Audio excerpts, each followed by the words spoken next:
Hello everyone, welcome to Heather's Home Kitchen. I'm Heather Klug, registered dietitian with the Karen Jans Women's Cardiac Awareness Center. Today I have a special guest with me, my daughter Bethany. Hi. So Bethany's going to be helping me make a dessert in the kitchen.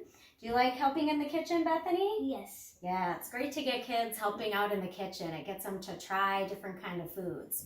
So she's going to be helping me make a fruity mango dessert, and this can be found on our Karen Jans Center website. It's really easy, and yet it's kind of fancy too. So in this recipe, we have some strawberries. Bethany helped me cut some of those up today. And then we have some kiwi, and we also have some raspberries. Now, if you don't like the fruits that are in here, you can use whatever you have on hand, okay? If you'd rather have grapes instead of kiwi or a different berry, that's fine.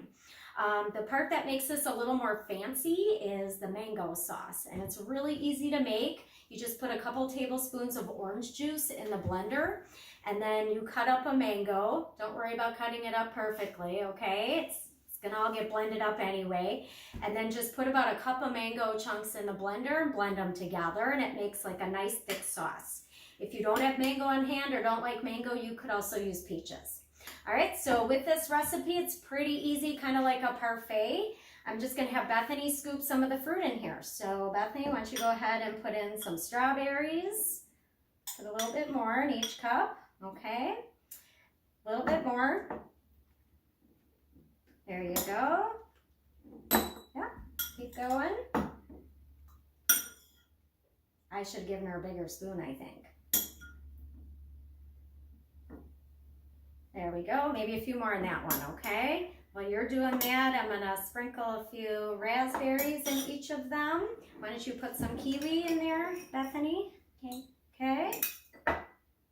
There we go. That looks really good. It looks kind of colorful too, doesn't it? Yeah. Okay, that looks good. All right. As you can see, I have some nice pretty glasses so you guys can see what's in there, but you can use whatever you like. But I thought this was a little more fancy. And then we're going to drizzle on some of the mango sauce in there. Doesn't that look good? Does that look good, Bethany? Mm-hmm. Yeah. So you can make this for Easter or if you're having a little party. All right, why don't you go ahead and give it a try. See what it tastes like, Bethany. Okay. What do you think? All right. So to find this recipe and others, just check out the KarenJansCenter.org, click on Heart Healthy Living, and then recipes. Thanks for joining in. Stay healthy. Bye.